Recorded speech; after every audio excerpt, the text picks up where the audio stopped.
Hello and welcome back to Behind the Bar. I'm your host, Timmy Tayo. And today we're going to review Manchester United against Ipswich, where Man United finally got a win at home, 3-2. An exciting game, and of course it started off with a calamity of an error between Patrick Dorgu and Andre Onana, with a lack of communication or miscommunication that resulted in an easy tap in. Of course, Man United found their way back into the game, took the lead, and then Patrick Dorgu was unfortunately sent off for a reckless challenge. I don't think he meant any harm, but nonetheless, that was a brutal tackle that could have broken Hutchison's leg. And so happy that Hutchison was able to carry on. And the red card, no one can really argue with that.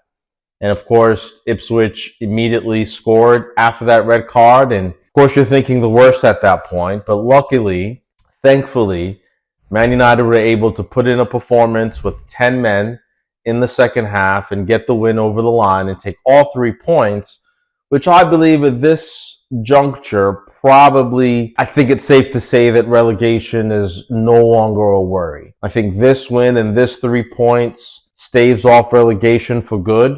I think this is certainly a win that can get us closer up the table and further away from the relegation zone and solidify our place in next season's Premier League. That sounds crazy to me as a Man United fan, even saying that. But that is our reality. Relegation was very much a concern. But I think with this result, with 10 games left to go and a 16-point lead from that relegation zone, I think it's safe to say that we can rest easy tonight, knowing that the fear of relegation is more than likely behind us. But as always, I want to look at the major takeaways from the game.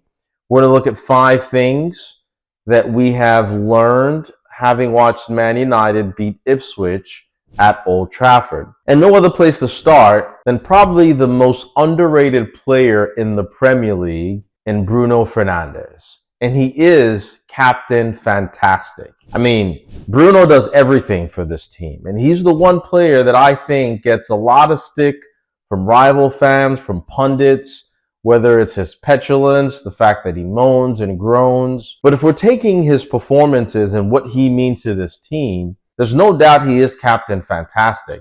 Whether it's to play in the pivot, to play in the 10, to play on the wing. I mean, he can play anywhere on the pitch and deliver a solid performance. And he's been the anchor man for Man United this season.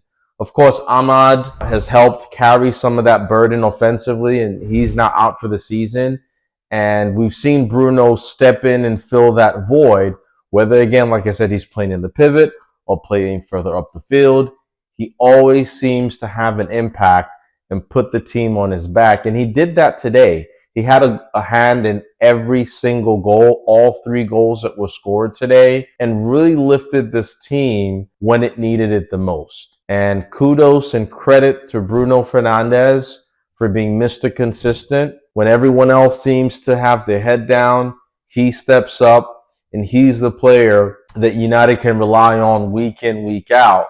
Despite what anyone else says, I think he's a great captain, and I think he showed his worth. And I'm glad that he's on a new contract, and I think he's still a player that we can build around despite his age. I think he's going to be 30, or he's already 30 this year. But Bruno Fernandes, Captain Fantastic, well done to you, sir, for doing what you always do, what you've always done, which is to create goal-scoring opportunities, to ask for the ball in tight spaces, and just to really help the team in any way that you can. And so credit to Bruno. I can't say enough about his performance and what he means to this team.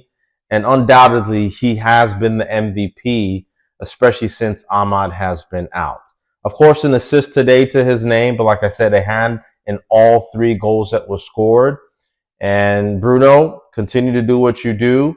We have your back, and we're proud of you.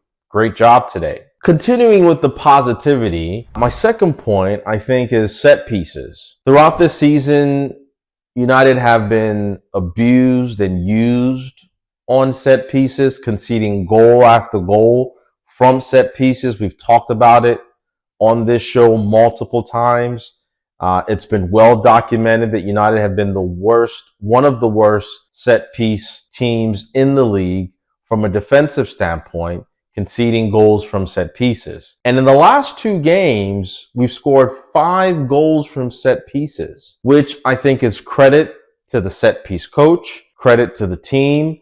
I think we see them before every game during the warm-ups practicing set pieces defensively and offensively, and it's starting to show. I think the work that they're putting in on the training pitch is starting to show in these games. And to score 5 goals from set pieces, of course, against Everton, the Bruno free kick, direct free kick to the goal, and then the Bruno free kick off a rebound with the volley from Manu Owate, which rescued a point against Everton. And then today, 3 corners, 1 free kick from Bruno for the own goal for the first goal, and then 2 goals off of set pieces again from corners, all Bruno Fernandes having a hand in it, like I said. And so it's nice to have set pieces working in our favor and being on the other side of it when we've been so bad defending set pieces.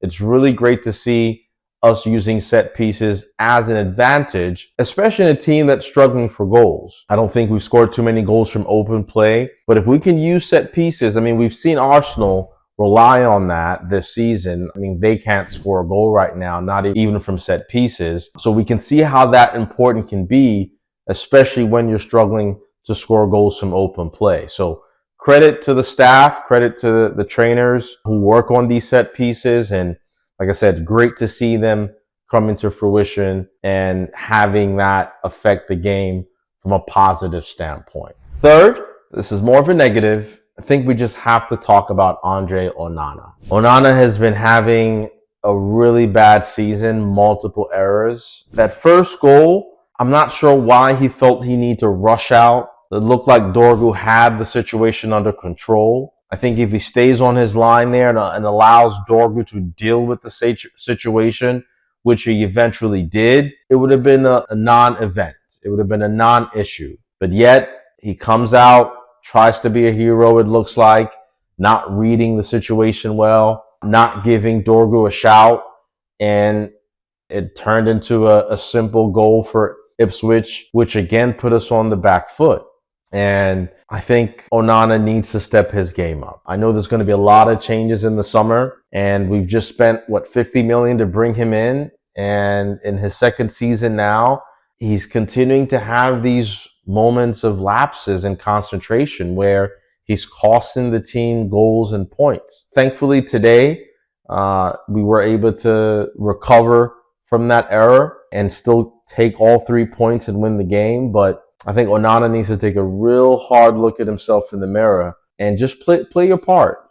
Don't try to be the hero. Just, do what you need to do. I think he's trying a little bit too hard right now, and it's costing us. And so, Onana, we need you to do better. Plain and simple. On a more positive note, I think today we saw what Lenny Yoro can be. Replacing Licha Martinez on that left-hand side of the 3 center backs. Today was by far his best game. He was good in defense, controlling everything that came on that left-hand side. And offensively, I liked his passes, couple through line-breaking passes to get the ball progressing upfield. But defensively, he just showed a certain level of maturity today that I think is commendable for such a young kid. And I think with Licha, like I said, being out, this has been an opportunity for him to step up, and he's taken his chance. And I'm really looking forward to seeing what he has to offer and how he matures and grows into that role for the rest of the season. Because I said it a few weeks ago that Amorim seems to favor him on that left center-back position with Martinez out. And I think he can certainly make that his own moving forward. And a real polished, cultured performance today, well above one of a 19-year-old. And credit to Euro for putting in a strong performance, especially when we went down to 10 men. He and Maguire and De Ligt really controlled everything that Ipswich threw at us, and credit to all three of them. But just wanted to point out Euro for having a really strong game and setting himself apart. And finally, I think we're seeing the maturation or the evolution of Joshua Zirkzee. We talked about it a few weeks ago, how he's come into his own, and he's sort of made that number 10 position his own, at least one of those 10s. And today was just a continuation of the solid performances that we're seeing. Yes, he's not getting the goals. Yes, he's not getting the assist. Perhaps one or two bad decisions in terms of the final pass or a shot. But the overall play from Joshua Zirkzee has certainly been commendable, especially the hold-up play. We've seen Rasmus Højlund really struggle, but for Zirkzee, I think he's been everything that Højlund hasn't been able to do in that front line, which is to hold the ball up, which is to bring others into the game. And to get us up the pitch, we see the neat touches, we see the nutmegs, we're seeing just everything, the whole package from Zirkzee, outside of the goal contributions, obviously. And I think that will come with time. I think once the team gets a solid structure of the way that Amorim wants them to play, I think we'll start to really see the best of Zirkzee. But for sure, I think this has been his best spell in the team this season over these last 4 to 5 weeks, where he's just continued to progress with his performances. And you can see that the team actually have that belief in him. They're always looking for him. As soon as they get the ball up, they wanted to get it to Joshua Zirkzee's feet because they know that he can make things happen. He can shrug off the defender. He can lay the ball off. He can find a pass. He can beat a man. And so Zirkzee, keep doing what you're doing. The goals and the goal contributions will come. But for sure, his all-around play, certainly by far the best in that front line that we've seen. And of course, it's a low floor. It's a low bar right now with the team, like I said, not being able to score goals from open play. But good to see Zirkzee finding his feet with consistent performances. And so, good day at the office in Man United, despite going down to 10 men for all of the second half and the latter stages of the first half. But a great performance, a great result. Yeah, let's carry on this good momentum into Sunday and try to get another 3 points and get our way up the table as we get further and further away from the relegation zone. Thank you guys for tuning in. It certainly means a lot to the channel. Please like, subscribe, and share. We'll catch you on the next one. Cheers.